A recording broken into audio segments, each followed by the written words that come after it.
우리가 지금보다 더 부유하고 더 건강하고 더 행복하게 살 수 있다면 믿어지시나요? 단순한 상상이 아닌 이 법칙들을 알고 실제로 그렇게 살아가고 있는 사람이 세상에는 수없이 많이 존재합니다. 그리고 대부분의 성공한 사람들은 말합니다. 성공의 이유는 운이 좋았다고 말이죠. 하지만 아닙니다. 그 사람들은 이 법칙들을 따랐을 뿐이죠. 오늘 소개할 책에서는 성공과 행복은 운이 아니라 법칙의 결과라는 놀라운 진실을 말해줍니다. 그리고 그 법칙을 따른 수많은 사람들이 인생을 완전히 바꾸는 과정을 소개하고 있죠. 저 역시 책을 읽고 정말 와닿은 부분이 많아 그 법칙들을 하나씩 따라해보기 시작했는데요. 제 삶에도 아주 분명한 변화들이 찾아오는 경험을 했습니다. 제가 진행한 방법과 경험도 말씀드리겠습니다. 성공은 아무나의 전유물이 아닙니다. 우리가 원하는 삶을 만드는 데는 단 한 가지 조건만 있었습니다. 그 조건이 무엇인지, 그리고 왜 지금까지의 노력이 결과로 이어지지 않았는지를 지금부터 함께 살펴보겠습니다.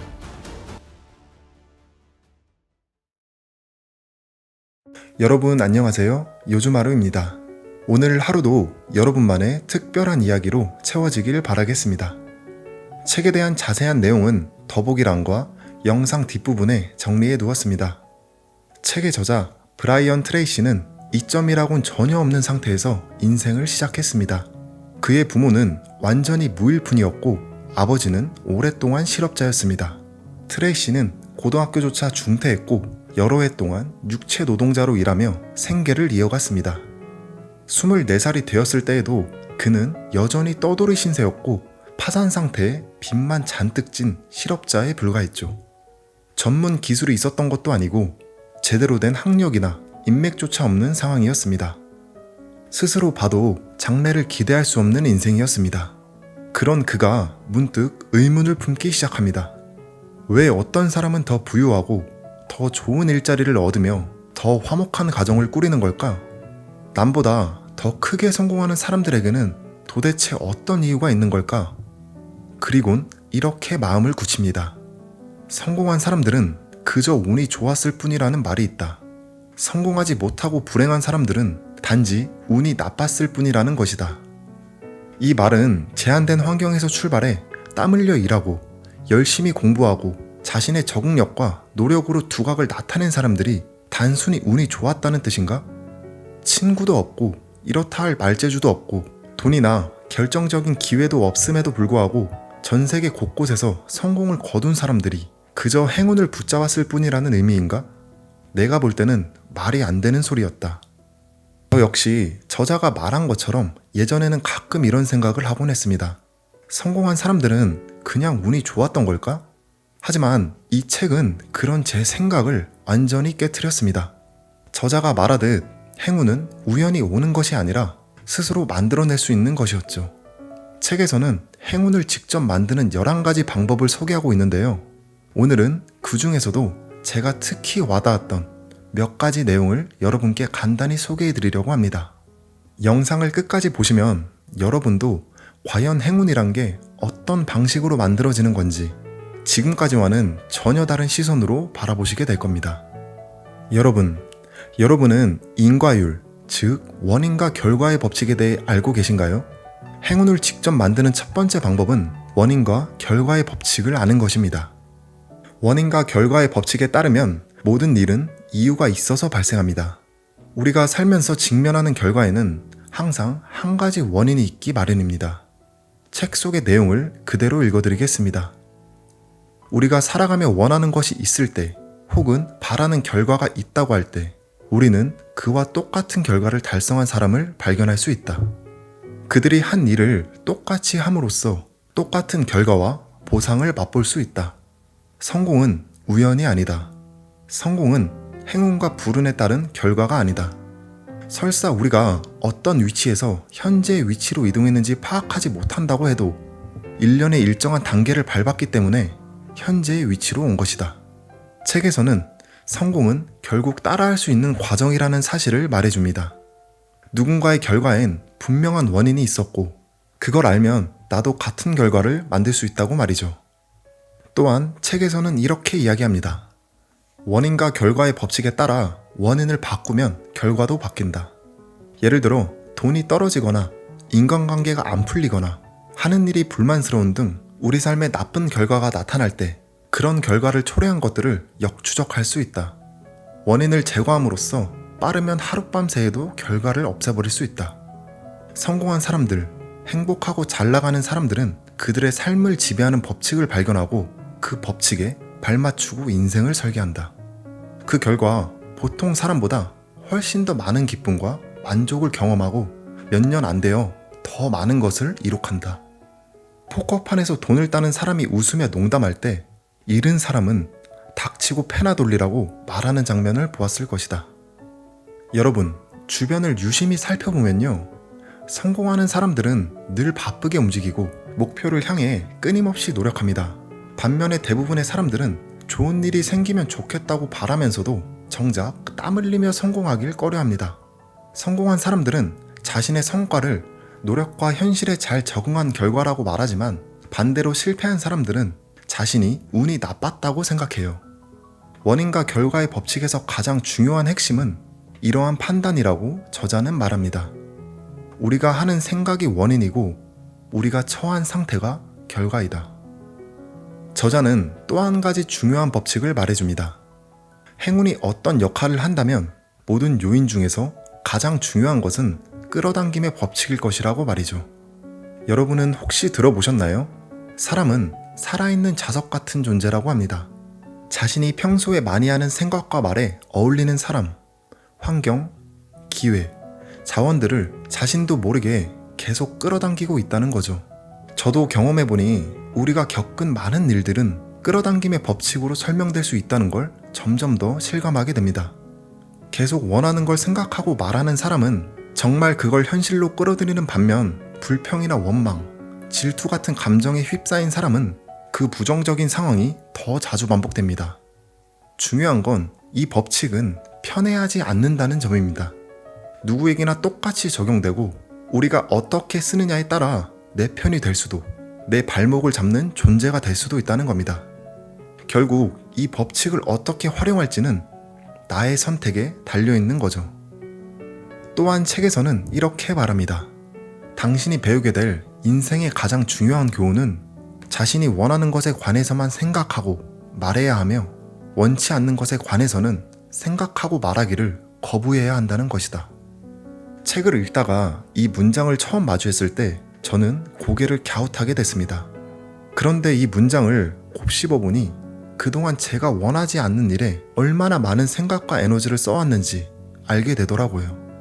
원하는 것보다 오히려 피하고 싶은 상황, 걱정거리, 불만을 더 자주 생각하고 말하고 있었던 거죠. 그래서 지금은 훈련처럼 매일 아침 일어나 스스로에게 나는 오늘 나에게 멋진 일이 일어난다고 믿는다 라는 말로 하루를 시작하고 있습니다. 저자는 50년간의 연구를 통해 얻은 결론으로 개인에게 동기를 부여하는 요인 중에 가장 강력하고 확실한 것은 긍정적으로 기대하는 태도라고 이야기합니다. 또한 사람이 무엇이든 믿음을 가지고 기대하면 그 기대는 자아 실현적 예언이 된다고 말하죠. 이것이 직접 행운을 만드는 또 하나의 방법인 기대의 법칙입니다. 영상 앞에 말씀드린 제 경험을 말씀드려 보겠습니다. 매일 아침에 일어나 오늘 나에게 멋진 일이 일어날 거야 라고 3번 말하며 하루를 시작했습니다. 그렇게 훈련을 시작하고 평소엔 연락조차 없던 분이 먼저 좋은 제안을 주시기도 했고 생각만 했던 기회들이 하나둘 눈앞에 나타나기 시작했습니다. 이런 부분을 조금 더 현실적으로 말씀드리자면 오랜만에 보고 싶은 친구에게 제가 연락을 할까 말까 핸드폰을 보며 고민을 하고 있었는데 바로 그때 그 친구에게 먼저 연락이 오더라고요. 그래서 그날 바로 약속을 잡고 오랜만에 그 친구를 만나 이런저런 이야기를 하며 굉장히 좋은 시간을 보냈습니다. 물론 매일 이러한 날들이 생겼던 건 아니지만 작은 선물처럼 기분 좋은 일이 꼭 하나씩 생겼습니다. 생각하기에 따라 뭐야 그냥 운이네 라고 생각하실 수도 있습니다. 그런데 저는 반대로 생각하고 있습니다. 이 책은 행운을 직접 만드는 법칙을 설명하고 제가 직접 느꼈으니까요. 이런 일들은 저뿐만 아니라 여러분도 똑같이 느끼실 수 있습니다. 저보다 훨씬 먼저 이미 느끼신 분들도 계실 거고요. 책 속에서는 기대의 법칙이 실제로 어떻게 작용했는지 다른 사람들의 사례를 통해 보여줍니다. 책의 내용을 읽어드리겠습니다. 성공하는 사람의 특징은 이런 자기 기대의 태도이다. 이들은 실패보다 성공을 더 자주 기대하고 지는 것보다 이기는 것을 더 많이 기대한다. 무슨 경험을 하든 뭔가를 얻는다는 기대를 하며 어떤 상황에서든 좋은 점을 찾아낸다. 유리잔 속에 물을 봐도 반밖에 안 남았다보다 반이나 남았다고 생각한다. 일이 잘못됐을 때도 차질을 빚은 이유를 곰곰이 생각하며 거기서 배울 수 있는 교훈이나 얻을 수 있는 이점을 찾아낸다. 나폴레옹 힐은 미국의 부자 500명을 조사한 저서 생각하라 그리고 부자가 되어라에서 그들이 모두 이처럼 긍정적으로 기대하는 태도를 지녔다는 결론을 내렸다. 그들은 하는 일이 장애물에 부딪히거나 차질을 빚을 때 거기서 더 큰 이점이나 이익을 찾는 습관이 있었다고 한다. 그리고 언제나 그런 측면을 발견했다는 것이다. 그저 긍정적으로 생각한다는 수준을 넘어서 실패나 장애물마저도 이 안에 뭔가 기회가 있을지도 몰라 하고 바라보는 태도의 사람과 그냥 운이 없었다며 포기해버리는 사람의 인생이 같을 수는 없겠죠.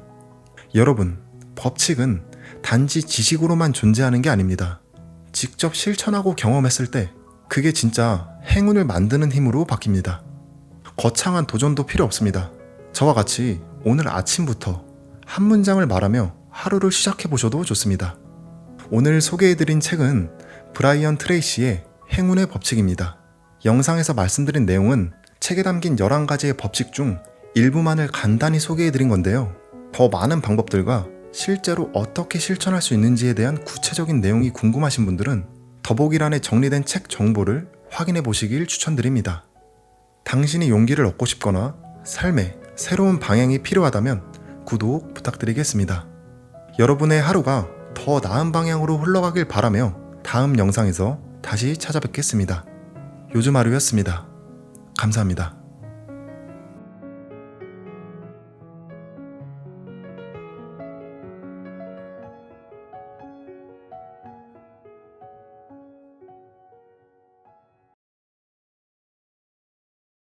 이상하게 뭘 해도 안 풀리고 되던 일마저 꼬이는 시기가 있습니다.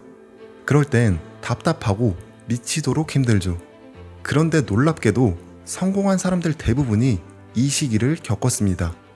그리고 하나같이 말합니다. 그때가 바로 성공이 코앞까지 왔던 순간이었다고 말이죠. 하지만 그 성공은 누구에게나 주어지지 않습니다. 같은 상황에서도 어떤 사람은 힘든 상황을 완전히 벗어나 날아오르고 어떤 사람은 거기서 끝내 무너집니다. 지금 그 결정적인 차이를 파헤쳐 보겠습니다.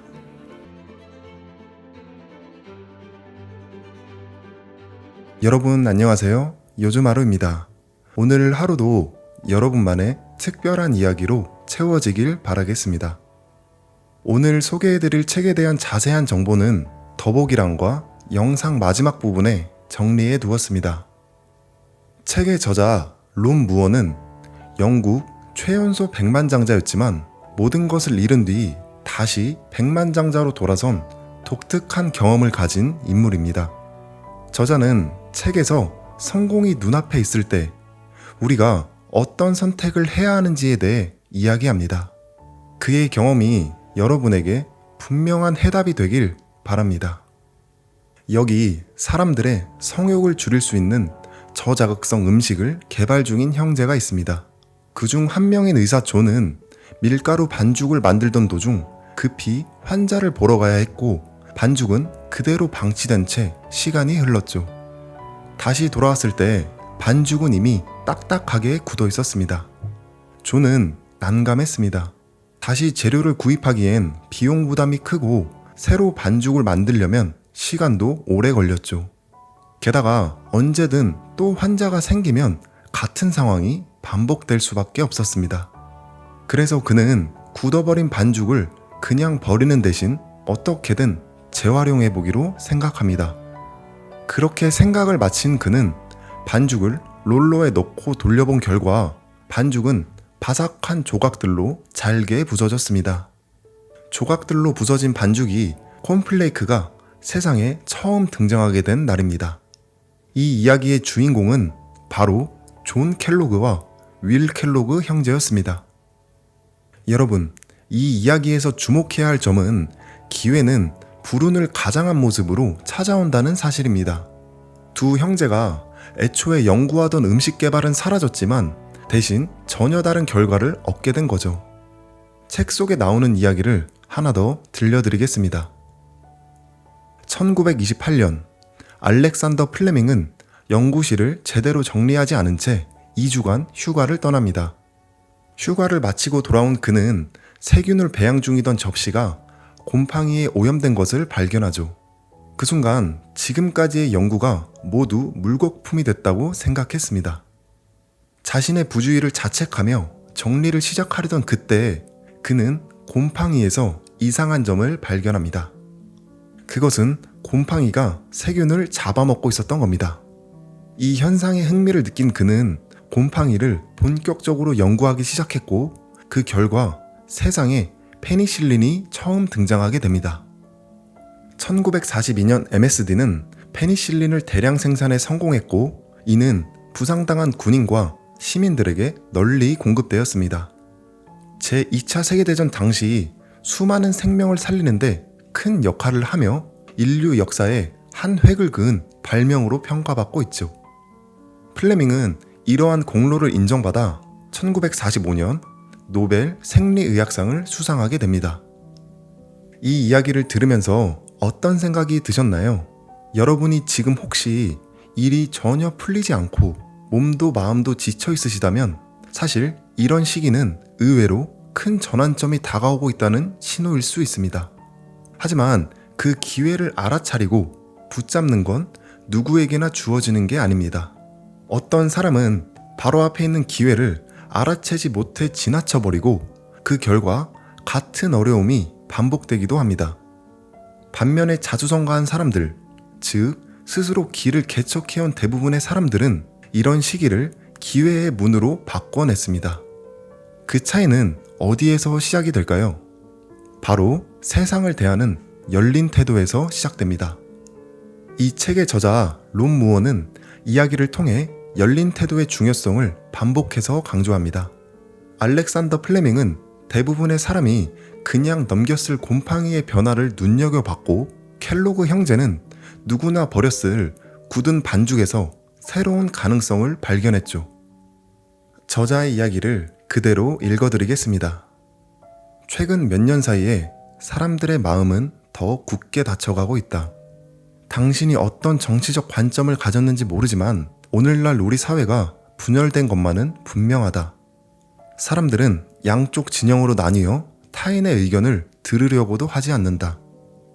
온라인에서, 현실에서든 자신과 생각이 비슷한 사람들과만 소통하며 보고 싶고 듣고 싶은 정보만 소비한다. 그런 소통은 원래 갖고 있던 믿음만 더 강화할 뿐이다. 누군가 문제를 제기하거나 색다른 관점으로 소란을 일으키면 악필 세례를 받기 십상이다. 사람들은 타인의 말에 점점 더 귀 기울이지 않고 자신의 생각을 바꾸려 하지 않고 다가오는 기회를 차단하고 있다. 당신은 그런 어리석은 태도로 살지 않기를 바란다. 마음을 굳게 닫아서 기회를 밀어내는 사람이 되지 않도록 하자. 마음을 활짝 열어보자. 섣불리 남을 판단하지 않겠다고, 더 유연해지고 호기심을 갖겠다고 지금 당장 결심하라. 끼리끼리 소통하기를 그만두고 모든 대상을 새로운 관점으로 보겠다고 결심하라. 마음속 가정들의 의문을 품고 새로운 시각으로 상황을 보겠다고 결심하라. 어떤 상황에서도 기회를 발견할 수 있는 힘은 결국 열린 마음에서 나온다. 이 열린 마음을 갖기 위해 먼저 한 가지 생각해 볼 필요가 있습니다.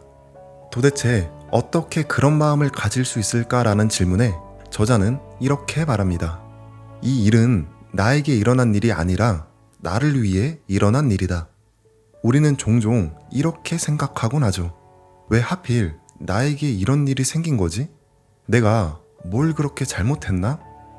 다들 그렇잖아. 나만 특별히 잘못한 건 없잖아. 이런 생각이 들기 시작하면 우리는 스스로를 피해자라고 인식하게 됩니다. 상황을 바꿀 힘도 없고 원인을 만든 사람도 아니며 그저 결과에 휘둘리는 존재가 되어버리죠.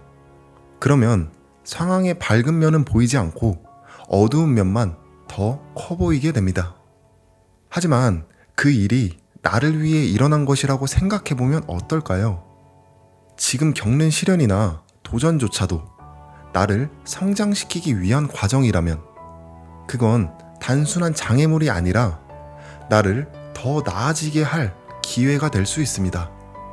그러면 안 보이던 기회가 보이고 아무것도 변한 게 없고 당신 앞에 놓인 이 거지 같은 상황도 그대로일지 몰라도 당신의 관점은 변했고 기회와 가능성을 보지 못하게 했던 눈가리개가 사라진 것입니다. 우리가 만나는 모든 일이 다음 단계로 도약하기 위한 준비 단계라고 믿어보라고 저자는 말합니다. 이러한 관점을 실제로 삶에 적용해 완전히 달라진 사람이 있습니다. 이번에는 책 속 이야기가 아닌 제가 알고 있는 한 인물의 사례를 소개해 드리려 합니다. 그는 열린 태도를 통해 인생의 방향을 바꿔낸 사람입니다. 하워드 슐츠. 하워드 슐츠는 1953년 뉴욕 브루클린의 공공주택에서 태어나 자랐습니다. 그의 아버지는 트럭 운전사로 가족은 경제적으로 매우 어려운 상황이었습니다. 어린 시절 슐츠는 아버지가 일하다 다쳐도 의료보험 없이 적절한 치료를 받지 못하는 모습을 보며 안정적인 직업과 의료 혜택의 중요성을 깨달았습니다. 이러한 경험은 그에게 더 나은 삶을 향한 강한 동기를 부여했습니다. 운동을 통해 대학 장학금을 받아 노던 미시간 대학교에 진학했고 그곳에서 커뮤니케이션을 전공하며 가족 중 최초로 대학 학위를 취득했습니다. 졸업 후 슐츠는 다양한 직업을 거쳐 1982년 저희 모두가 알고 있는 시애틀의 작은 커피 회사였던 스타벅스의 마케팅 디렉터로 합류했습니다. 그리고 1987년 그는 스타벅스를 인수하여 CEO가 되었고 회사를 세계적인 커피 브랜드로 성장시켰습니다. 그는 직원들에게 의료보험과 주식 옵션을 제공하는 등 어린 시절의 경험을 바탕으로 직원 복지를 중요시하는 경영 방식을 도입했습니다. 하워드 슐츠의 이야기는 역경 속에서도 열린 마음과 결단력으로 기회를 포착하여 성공을 이룰 수 있음을 강하게 보여주고 있습니다. 하워드 슐츠의 이야기, 여러분도 공감하시나요? 그런데 간혹 아무리 열린 마음을 가지고 이 일은 나를 위한 일이다라고 관점을 바꿨다 해도 지금 마주한 상황이 진짜 기회인지 아닌지 헷갈릴 때가 많습니다. 이럴 때는 그 기회를 알아보고 붙잡을 수 있도록 도와주는 기준이 필요합니다. 저자는 총 11가지의 인사이트를 제시했지만 그중 가장 핵심적인 2가지를 강조합니다. 그 2가지 중 하나를 소개해 드리겠습니다. 구하지 않으면 얻을 수 없다. 책의 문장을 그대로 옮기면 이렇습니다. 당신 주변엔 수많은 기회가 있다. 당신은 구하기만 하면 된다. 어릴 적 아버지가 늘 말씀하셨다. 구하지 않으면 얻을 수 없다. 그런데도 나는 26살이 될 때까지 누군가에게 무언가를 청해본 적이 거의 없었다. 남들이 날 어떻게 볼지 두려워서 단지 부탁하지 못했기 때문에 할 수 있었던 일조차 놓친 경우가 너무나 많았다. 기회가 눈앞에 있어도 나는 말하지 못했다. 실제로 저자는 26살까지 빛에 시달리며 방 안에 틀어박혀 헤비메탈 음악을 들으며 그림만 그리던 은둔형 인간이었습니다. 그런 그가 30대 초반 백만장자가 됩니다. 정말 놀라운 일이죠. 이어지는 책의 내용을 읽어드리겠습니다. 정신을 차리고 나서야 깨달았다. 타인에게 뭔가를 청한다고 해서 하늘이 무너지는 건 아니라는 걸 그제야 알게 됐다. 그녀들도 사실 나를 좋아하고 있었단 걸. 그런데 나는 한 번도 데이트 신청을 하지 않았다. 사업도 마찬가지였다. 수많은 기회가 내 눈앞에 있었지만 말하지 않았기 때문에, 청하지 않았기 때문에 그 기회들은 그냥 스쳐 지나갔다. 우리는 종종 이렇게 생각합니다. 설마 해주겠어? 말해도 어차피 거절당할 텐데 괜히 창피만 당할지도 몰라. 저자는 말합니다. 이런 생각들 때문에 놓친 기회가 얼마나 많았을지 곰곰이 떠올려 보라고요. 그리고 이렇게 덧붙입니다. 설령 부탁했다가 거절당해도 세상은 변하지 않는다. 상대방이 나를 이상하게 볼 수는 있겠지만 그 순간에도 시계는 아무 일 없다는 듯이 계속 똑딱거릴 뿐이다. 혹시 지금 누군가에게 부탁하고 싶지만 거절당할까봐 망설이고 있으시다면, 혹은 애초에 안 될 거라고 단정짓고 시도조차 하지 않는 일이 있으시다면 지금 이 순간 한 걸음 내디뎌보는 건 어떨까요? 이번에는 기회를 발견하는 데 있어 또 하나의 핵심 인사이트를 소개해드리겠습니다. 책 속 내용을 그대로 읽어드리겠습니다. 기회를 발견하는 꽤 효과적인 방법 중 하나는 이미 가진 것을 이용하는 것이다. 예를 들면 기존의 제품에 약간 변화를 주거나 여러 서비스를 새로운 방식으로 조합하거나 다른 청중에게 어필할 수 있도록 서비스를 수정하는 것이다. 어떤 아이디어가 떠오르거나 잠재적 기회를 목격하면 일단 실행에 옮겨 세상에 내놓은 후 계속 조금씩 손보면 된다. 사람들에게 피드백을 받고 매 단계의 결과물을 확인하면서 수정해 나가면 그 기회를 최고의 성과물로 만들 수 있다. 나는 현금 만들기 챌린지를 진행하면서 그런 접근법을 택했다. 이 챌린지에 참여한 사람들은 정해진 기간 안에 최대한 많은 돈을 벌어야 한다. 처음 시작했을 때 이 챌린지는 시험적인 형태로 꽤 괜찮기는 했지만 불완전했다. 그렇지만 나는 이 챌린지가 내 커뮤니티 회원들의 의욕을 북돋는 좋은 이벤트라고 생각했다. 다행히 사람들은 열광적으로 호응했고 6일 만에 수천 파운드를 벌어들이는 성과를 올렸다.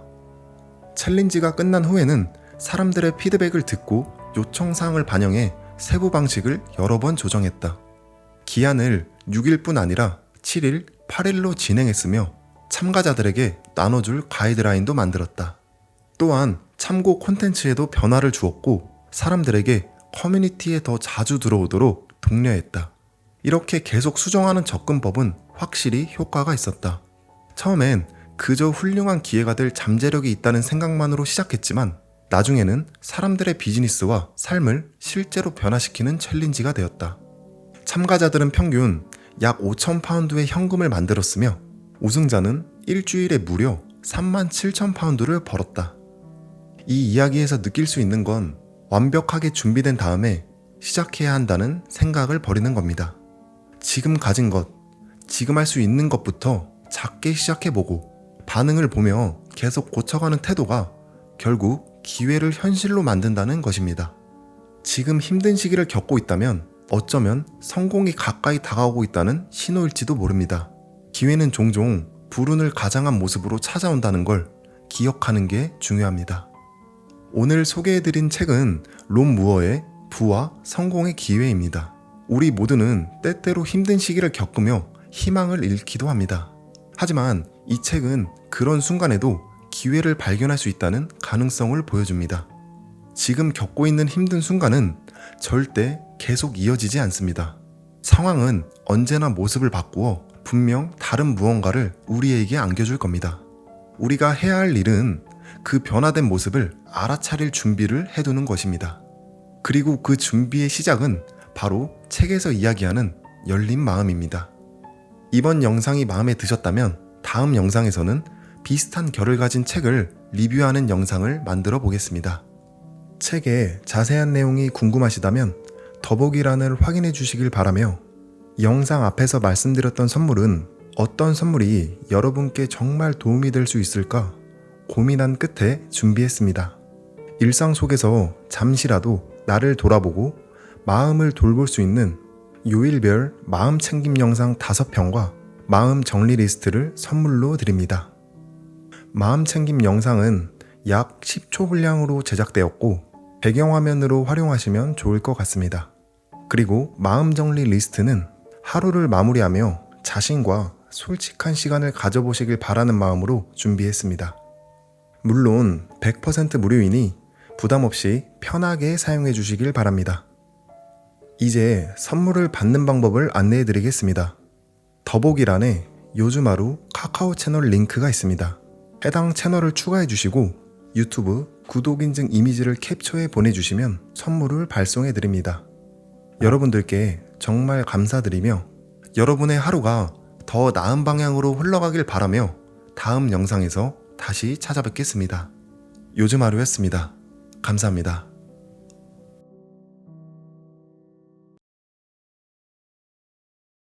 가난은 죄입니다. 욕망은 부끄러운 게 아닙니다.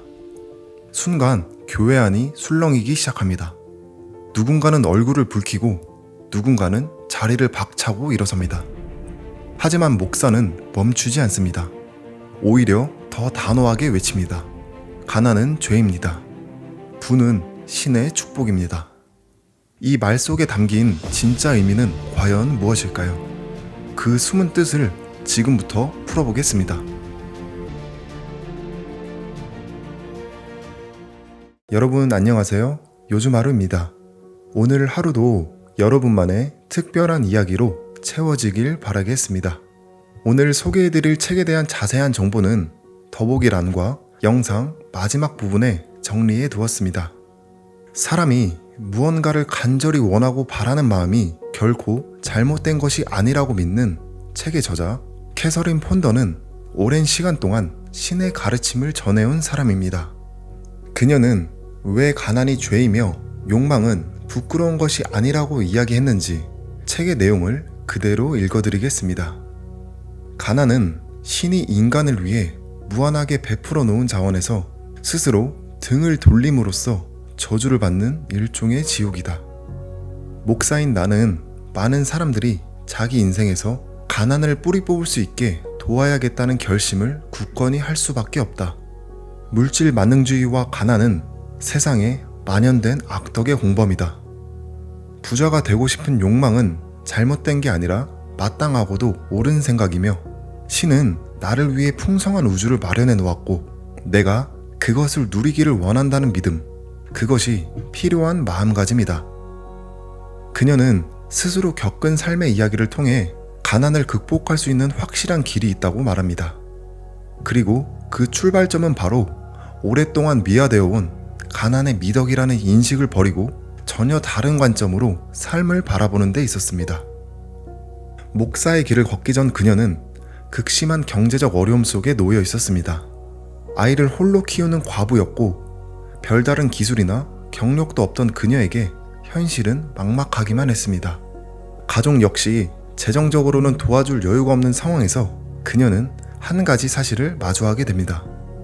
바로 생각의 힘이 삶의 방향을 바꿀 수 있다는 것이었습니다. 철학자인 제임스 앨런은 이렇게 말했습니다.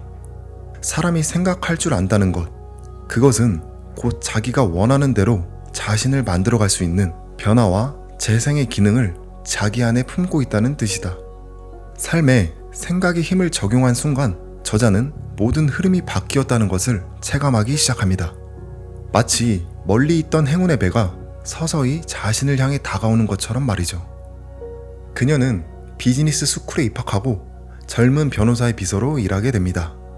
그 변호사는 이후 도시의 시장이 되었고 국회에도 도전할 만큼 성장했으며 수많은 변호사와 직원을 두는 거대한 법률사무소를 운영하게 됩니다. 그런 인물 곁에서 실력을 인정받던 그녀는 어느 순간 마음을 굳건히 굳히게 됩니다.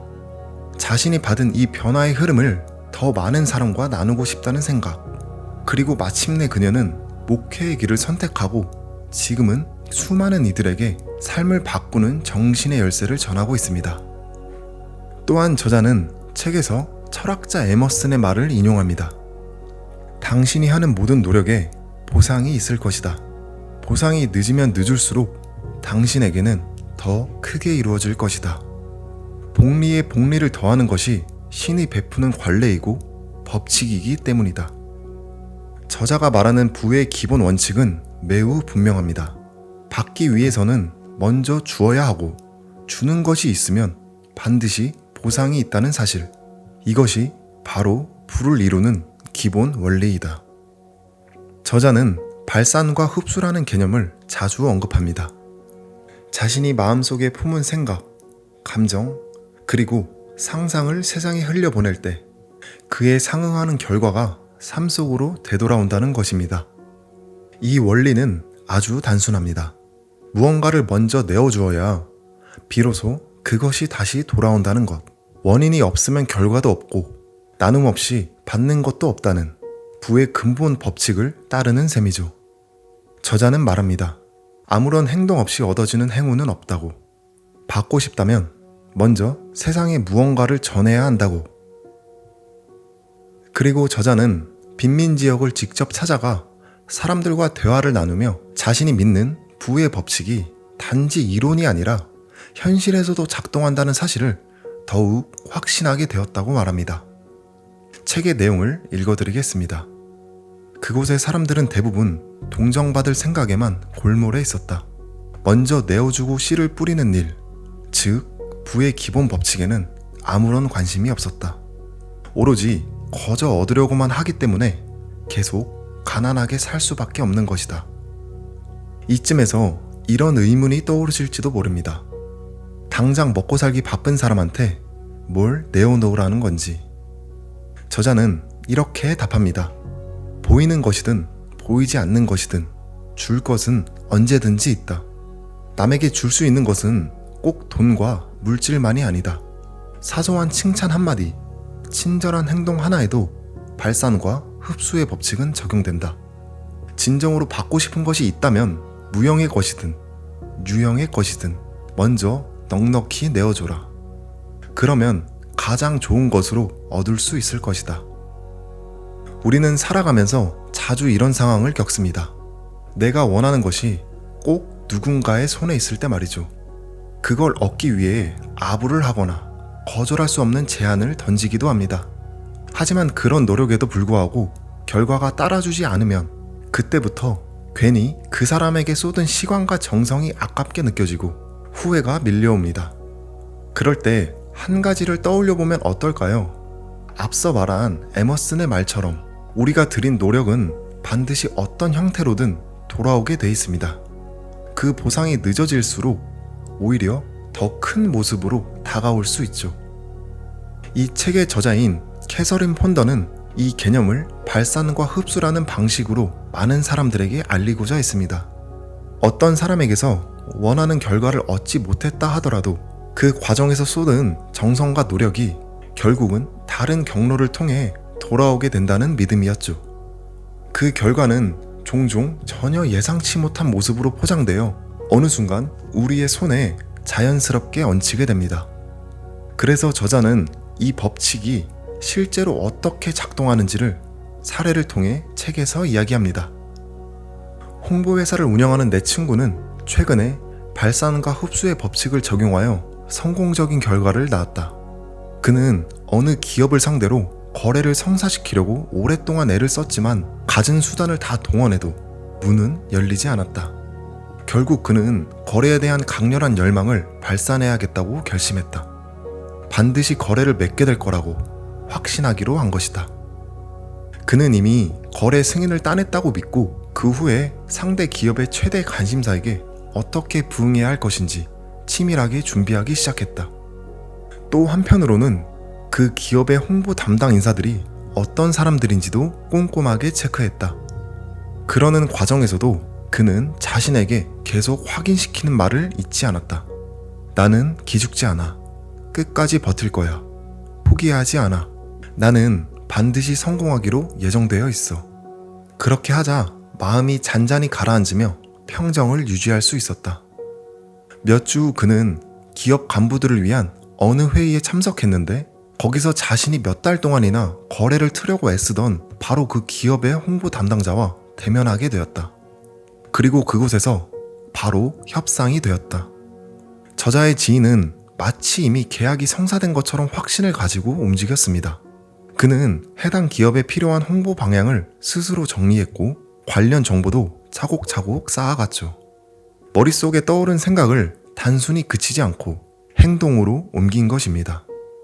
그렇게 자신이 먼저 흘려보낸 노력은 결국 어느 순간 예상치 못한 방식으로 되돌아옵니다.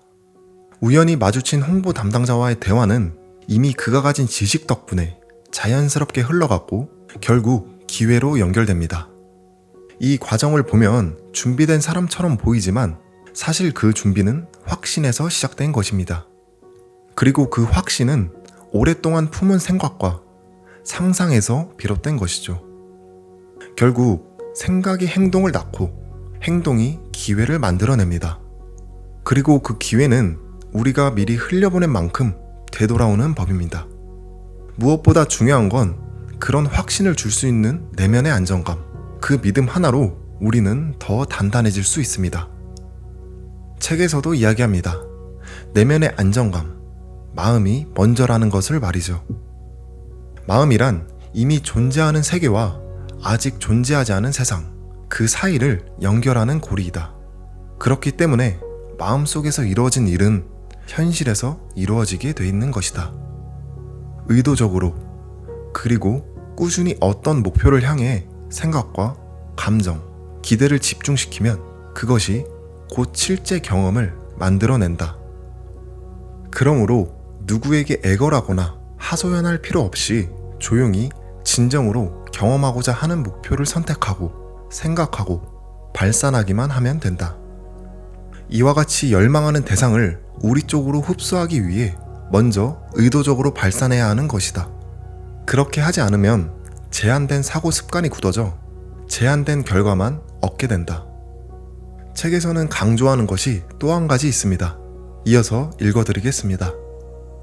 우리 모두에게는 우울한 기질과 함께 신이 부여한 신성한 능력이 잠재되어 있다. 풍요로운 인생을 살기 위해서는 먼저 우리 안에 숨어있는 어두운 기질을 날려보내야 한다. 어두운 기질을 날려보내기 위해 다음과 같은 선언문을 만들라고 저자는 제안합니다. 나는 초강력 자석이다. 내가 끊임없이 발산하는 생각, 감정, 상상에 따라 열망하는 모든 것을 나 자신에게 끌어당길 수 있다. 나는 내 우주의 중심이다. 원하는 모든 것을 창조할 수 있는 힘을 가지고 있다. 발산하면 흡수하게 돼 있다. 즉, 마음속으로 선택하고 이루겠다고 마음먹은 모든 것을 내게로 끌어들일 수 있다. 그래서 나는 가장 값 있는 것, 그러니까 건강과 행복, 성공을 선택했다. 그러므로 이제 모든 인류와 나 자신을 위해 풍성한 수확을 거두게 될 것이다.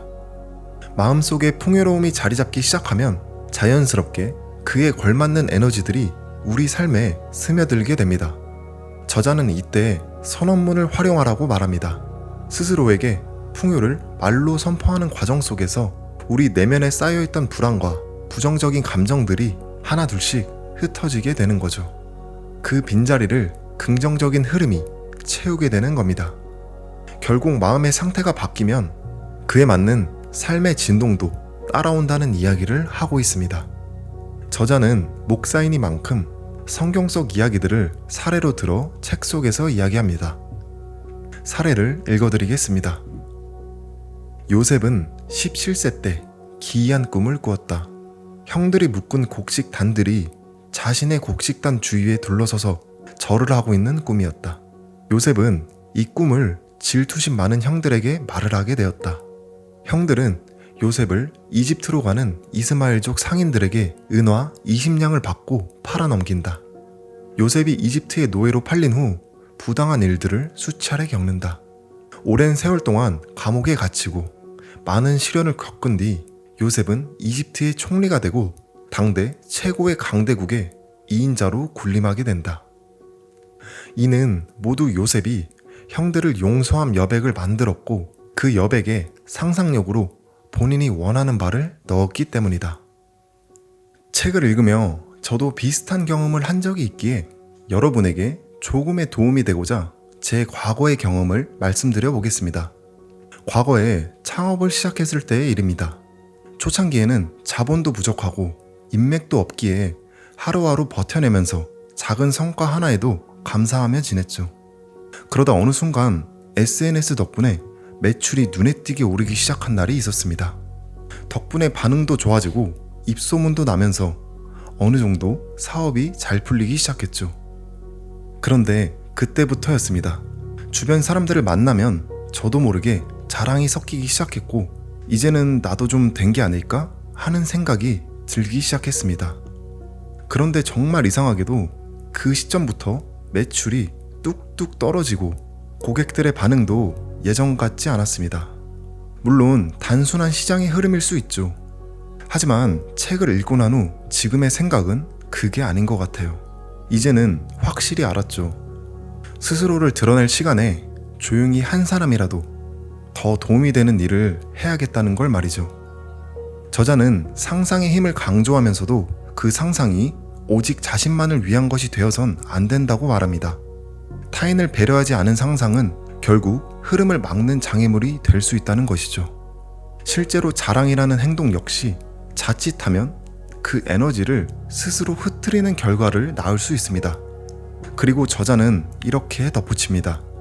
나의 마음을 사로잡은 타인의 소유물은 비슷한 것이 나에게도 준비되어 있고 나도 그것을 가질 수 있다는 의미로만 이용해야 한다.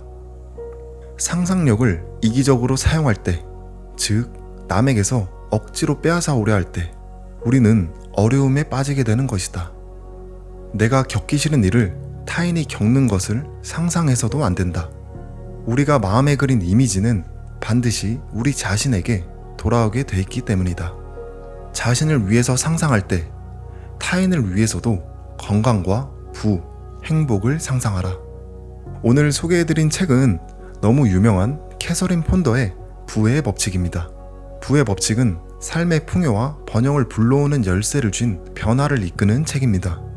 책에서는 긍정적인 사고의 힘과 풍요를 끌어당기는 법칙을 실질적인 방법과 함께 풀어내며 많은 지혜를 넣어 이야기하고 있습니다. 책의 자세한 내용이 궁금하시다면 더보기란을 확인해 주시길 바라며 여러분의 하루가 더 나은 방향으로 흘러가길 바라며 다음 영상에서 다시 찾아뵙겠습니다. 요즘 하루였습니다. 감사합니다.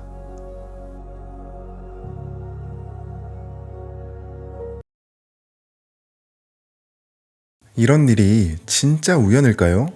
이것을 입에 달고 살기 시작한 그날, 묘하게도 예상치 못한 일이 동시에 벌어졌거든요.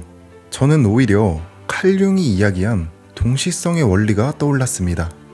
물론 그냥 우연일 수도 있겠죠. 그런데 문득 궁금해졌어요. 이것을 습관화한다면 어떤 놀라운 우연들이 또 찾아올지 말이죠. 책의 저자 역시 그냥 그 말을 계속 반복했을 뿐인데 정말 신기하게도 꼭 필요했던 500만 원이 갑자기 생기고 직장인 연봉을 훌쩍 넘는 금액을 누군가로부터 후원받기도 했습니다. 저자는 이렇게 말합니다. 어떻게 설명해야 할지 모르겠지만 정말 말 그대로 그 말밖에 안 했거든요.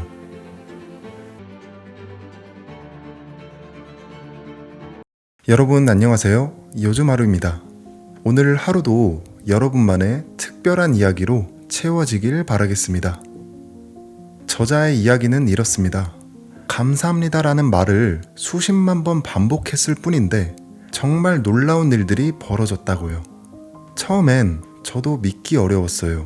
그런데 이 사람이 진짜였던 건 그냥 좋은 일이 있었어요 하고 말한 게 아니라 그 과정을 직접 숫자로 기록했다는 겁니다. 개수기를 들고 다니며 하루하루 얼마나 감사 인사를 했는지 체크했고 그 횟수가 50만 번쯤 되었을 때 딱 필요했던 시점에 500만 원이 생겼습니다. 그리고 결국 136만 회를 채웠을 무렵엔 보통 회사원 연봉의 몇 배에 해당하는 금액을 후원받는 경험까지 하게 됩니다. 136만 회, 듣기만 해도 거창하게 느껴지시죠? 그런데 실제로 우리가 감사합니다라고 10번 말하는데 과연 얼마나 걸릴까요? 직접 해보면 10초도 안 걸립니다. 이렇게 하면 5개월 만에 50만 번은 충분히 도전 가능한 숫자인 거죠. 그래서 저도 실험해봤습니다. 책만 소개해드리는 것보다 제가 감사합니다를 말하고 겪은 이야기도 함께 들려드리면 좋겠다 싶었거든요. 제 이야기를 하기 전에 이 책의 저자 하즈키 코에이에 대해 말씀드리겠습니다. 하즈키 코에이는 원래 대형 백화점에서 판촉 업무를 하며 실적도 좋았고 독립해서 광고 대행사를 성공적으로 운영했던 사람이었습니다. 하지만 1995년 한신 아와지 대지진으로 하루아침에 모든 걸 잃고 맙니다. 그때부터 그는 마음의 세계에 눈을 뜨고 영적인 분야에 몰두하기 시작했습니다. 이후 이매진이라는 회사를 설립해 마음의 힘을 바탕으로 기업 경영 컨설팅을 하고 있고, 지금은 무려 100만 부 이상의 판매고를 올린 베스트셀러 작가가 되었죠. 그의 변화는 하루아침에 이뤄진 게 아니었습니다. 다만 한 가지를 꾸준히 반복했을 뿐이죠.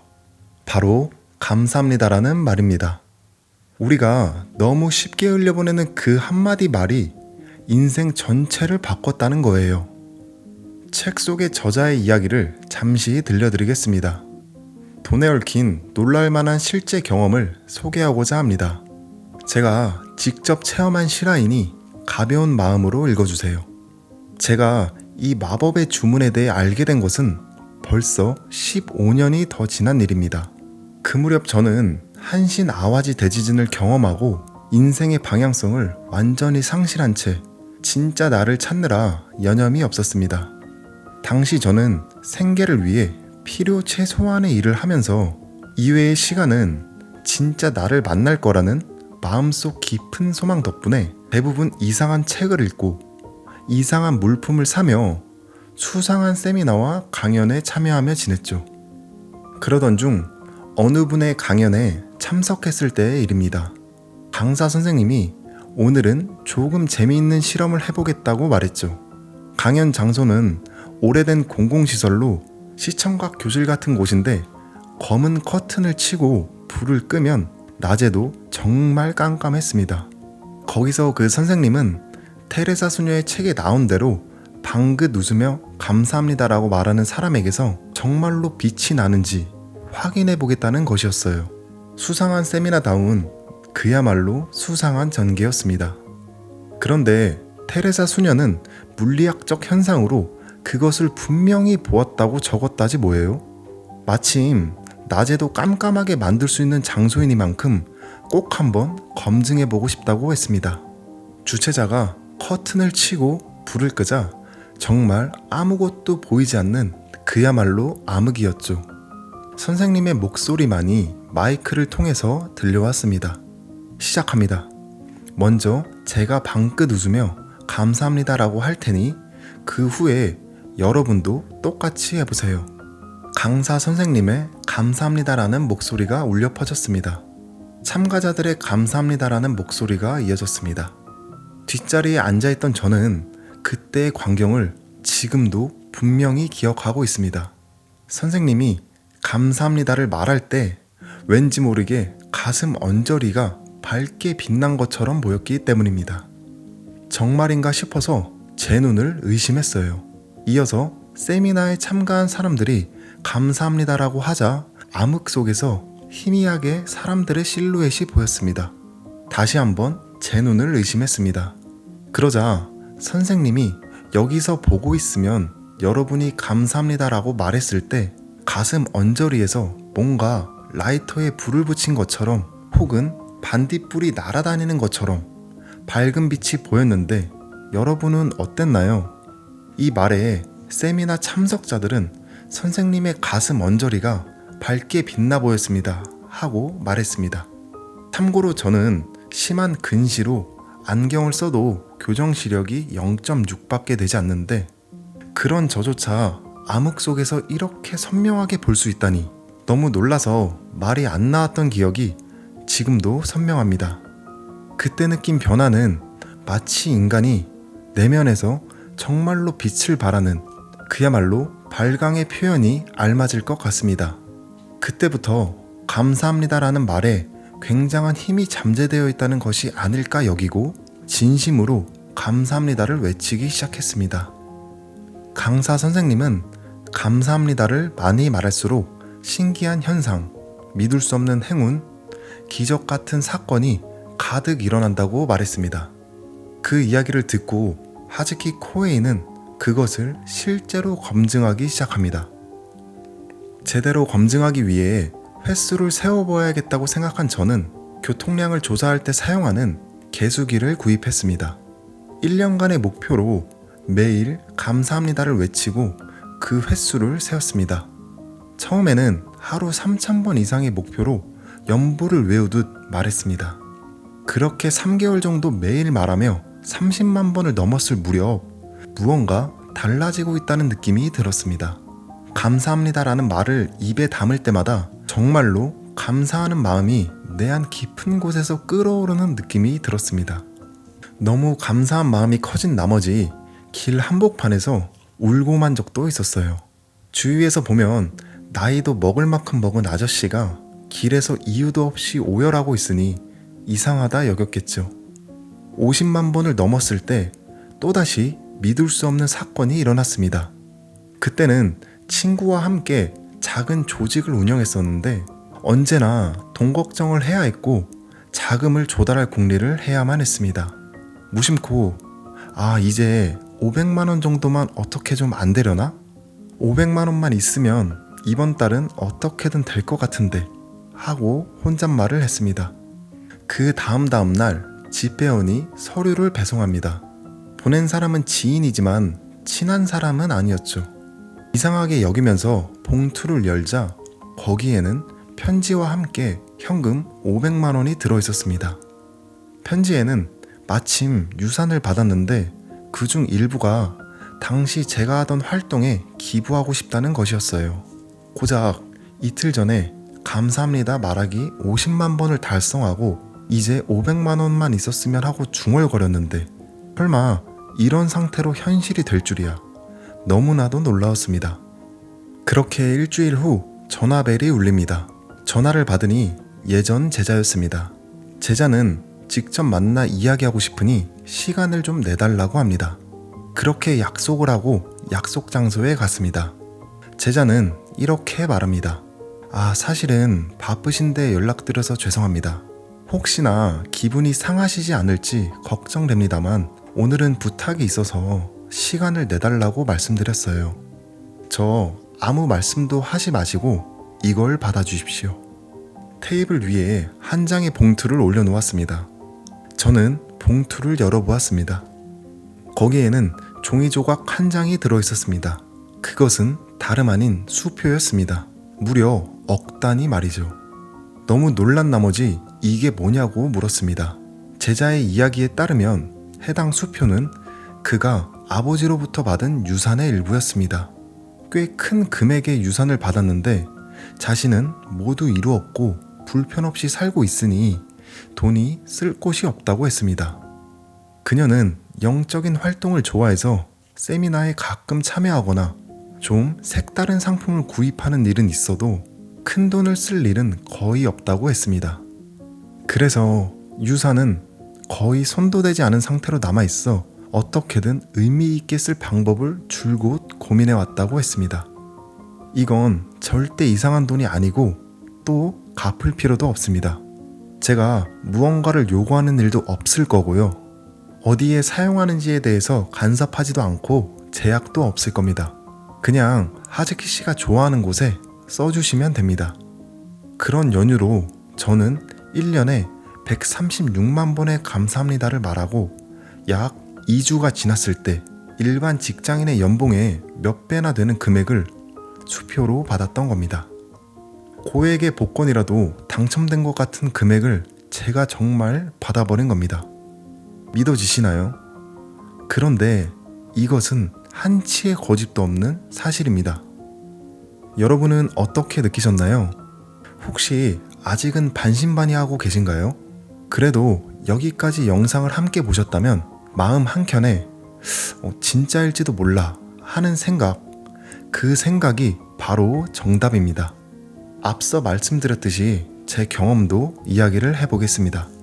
저는 감사합니다를 말하기 시작한 날 당시 1000번 가까이 말하고 있었는데요. 정말 별거 아니지만 마트에 가는데 주차 공간이 하나도 없는 거예요. 그래서 그냥 계속 돌아야겠다 하고 차량을 움직이려던 순간 바로 눈앞에서 한 차가 딱 빠지는 거예요. 그래서 운 좋게 바로 주차를 할 수 있었죠. 이게 단순한 우연일 수도 있지만 감사합니다를 말하기 시작한 날 왜 하필 동시에 그런 일이 일어났을까요? 물론 그냥 우연의 한 부분이라고 넘길 수도 있습니다. 하지만 문득 이런 생각이 듭니다. 만약 그 말을 저자처럼 훨씬 더 많이, 더 진심으로 반복한다면 3개월 뒤, 6개월 뒤, 1년 뒤에는 또 어떤 놀라운 일들이 펼쳐질지 정말 궁금합니다. 돈도 하나의 에너지라고 생각해보면 우리가 어떤 생각을 하느냐에 따라 그 에너지들이 서로 끌어당기기도 하고 반대로 밀어내기도 하는 게 아닐까요? 저자는 책에서 이렇게 말합니다. 그 큰 돈이 나에게 들어오는 것도 결국은 이미 그 돈이 흘러갈 방향이 정해져 있었기 때문일지도 모른다고 말이죠. 50만 번 감사합니다를 말했을 때 500만 원이 생겼던 것도 마찬가지였죠. 이 경험을 통해 저자는 3가지 중요한 걸 깨달았다고 합니다. 감사합니다를 많이 말하면 기적과 같은 현상이 일어난다. 기적과 같은 현상은 당사자에게 가장 절실한 문제를 우선시한다. 돈의 기적을 끌어오고 싶다면 명확한 돈의 사용처를 미리 준비해 두어야 한다. 돈을 받아들이려면 담을 그릇을 미리 준비해 두라는 말을 하고 있습니다. 그러니까 그냥 막연히 몇 억이 있었으면 좋겠다고 생각하면서 감사합니다를 외치는 게 아니라 그 돈이 어디에 쓰일지, 어떻게 흘러갈지를 먼저 마음속에 그려보는 게 훨씬 효과적이라는 겁니다. 그렇게 구체적인 그릇이 준비되었을 때 감사합니다는 그 그릇을 더 크게 만들어주는 마법 같은 말이 되는 거죠. 오늘 소개해드린 책은 어려운 단어 없이 쉽게 쓰여 있어서 부담 없이 술술 읽히는 책 중 하나입니다. 그런데 내용은 결코 가볍지 않습니다. 그것이 이 책의 매력 포인트입니다. 책을 읽으면 분명히 많은 것을 얻어가실 거라고 생각합니다. 꼭 한번 읽어보시길 추천드리며 책의 내용이 궁금하시다면 더보기란에서 책의 내용을 확인해 주세요. 여러분도 이제 하루의 시작과 끝을 감사합니다라는 말로 채워보면 어떨까요? 분명히 변화가 있을 것이라고 저는 당당하게 말할 수 있습니다. 당신이 용기를 얻고 싶거나 삶에 새로운 방향이 필요하다면 구독 부탁드리겠습니다. 여러분의 하루가 더 나은 방향으로 흘러가길 바라며 다음 영상에서 다시 찾아뵙겠습니다. 요즘 하루였습니다. 감사합니다.